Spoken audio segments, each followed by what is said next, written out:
আসসালামু আলাইকুম। পাখি পালন সম্পর্কিত নতুন একটা লং ভিডিওতে আপনাদের সবাইকে স্বাগতম। তো আসলে অনেক দিন পরে আসলে একটা লং ভিডিও দেওয়া হচ্ছে, তো এই জন্য আসলে সবাইকে প্রথমেই লং ভিডিওতে স্বাগতম দিয়ে দিলাম। তো আমি সাধারণত ছোটো ভিডিওই করি। তো ভাবলাম কি যে বর্তমানে আমার খামারে ব্রিডিং আপডেট চলতেছে, মানে ব্রিডিং আছে, তো সেই ব্রিডিং আপডেটটা দেওয়ার জন্য আসলে এই ভিডিওটা করা। তো আলহামদুলিল্লাহ আমার খামারে বেশ কিছু বাচ্চা বের হয়েছে। তো আজকে যে ভিডিওটা, তো এই ভিডিওটা আরও আমার প্রায় 15-20 দিন আগে করা। তো ভিডিওতে আপনারা যে পাখির ডিমগুলো দেখতেছেন, ওই ডিমগুলো অলরেডি ফুটে গেছে। আর যে বাচ্চাগুলো দেখতে পারতেছেন, কিছু বাচ্চা বক্সে থেকে বের হয়ে গেছে, আবার কিছু বাচ্চা যেগুলো আমি ফ্ল্যাঙ্কেতে দিয়ে দিয়েছি। তো ফ্ল্যাঙ্কেদের ভিডিওতে যে মানে আমি শর্ট যে ভিডিওগুলো ছাড়ি, ওই ভিডিওতে যে পাখির বাচ্চাগুলো আপনারা দেখতে পান, ওইগুলো কিন্তু আমার এই যে বর্তগুলো দেখতে পারতেছেন, এইখানের বড় বাচ্চাগুলো। তো যাই হোক, আপনার ভিডিওর মূল বিষয়ে আসি। তো আলহামদুলিল্লাহ আপনারা আমার অধিকাংশ বক্সে কিন্তু 2টা বা 3টা এইভাবে ডিম দেখতে পারেন। তো আমি সাধারণত 2টা-3টা করেই ডিম ফোস্টার করি, এর বেশি করি না। তো অনেকেই প্রশ্ন করতে পারেন, হ্যাঁ, যারা আসলে খুদ ধরতে আসে তারা আসলে প্রথমেই যে আমি যে ভিডিওগুলো দেখাইছি আপনাদের, ওইখানে কিন্তু 3টা 4টা বা 5টা করেও বাচ্চা আছে। তো এগুলো কেন? তো এগুলো আসলে আমি ফোস্টার ওই 2টা-3টা করেই করাই। আমার কাছে কিছু আলহামদুলিল্লাহ এমন বেঙ্গলি আছে যারা যে মানে অন্য পাখির বাচ্চা ওদের কাছে দিলে ওরা আর কি খাওয়াই দেয়। তো আমি যখন পাখিগুলো আলাদা করি, মানে বাচ্চাগুলো আলাদা করার মন মানসিকতা করি যে বাচ্চাগুলো এখন আমার আলাদা করতে হবে, তো তার আগে আমি আমার ওরকম প্যারেন্টসের কাছে 2-4-5 দিন রাখি। তো এতে হয় কি যে ওই কেজের যে বাচ্চাগুলো থাকে, তো ওই বাচ্চাগুলো যেভাবে খাবার খায়, তো ওদের দেখি বাকি বাচ্চাগুলো আর কি ওদের মতো খাওয়া শিখে যায়। তো এই জন্যই আর কি আমি ওই বাকি বাচ্চাগুলো দেখা গেল যে আপনার 5-6 পেয়ারের বাচ্চা 2-3 কেজের ভিতরে দিয়ে দিই।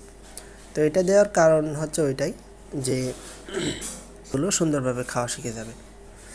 তো এই আর কি, এই জন্য আর কি ওই 1 কেজির ভিতরে 4-5টা পাখি থাকে। তো আলহামদুলিল্লাহ এই বাচ্চাগুলো এখন বর্তমানে ফ্লাইং কেজে আছে। আপনারা আমার ভিডিও যদি কন্টিনিউ করেন তাহলে দেখতে পারবেন যে আমি শর্ট ভিডিও যেগুলো ছাড়ি, ওর ভিতরে আপনার ওই যে গ্রিন বাচ্চা, ইয়েলো বাচ্চা, ব্লু সিলভার, এগুলো আর কি ওইখানেই ছিল।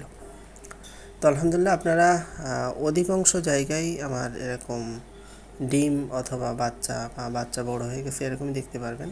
আর সবথেকে গুরুত্বপূর্ণ বিষয় যেটা, যে আমি কিন্তু ফ্লাইং মানে পাখির ক্ষেত্রে খুবই সিরিয়াস, ঠিক আছে? তো আমি কিন্তু পাখিরে রেস্টে দেওয়ার বিষয় খুবই সিরিয়াস। এই জন্য বলতেছি যে আমি কিন্তু পাখিরে একবার ডিম পাড়ার পরে পাখিকে রেস্টে দিয়ে দিই, ঠিক আছে? তো অনেকেই আছেন যে 4-5 বার ডিম পাড়ার পরে পাখিকে রেস্টে দেন, কিন্তু আমার ক্ষেত্রে এমন না। আমি পাখি একবার ডিম পাড়বে, পাখির একবারের পরে পাখি রেস্টে চলে যাবে।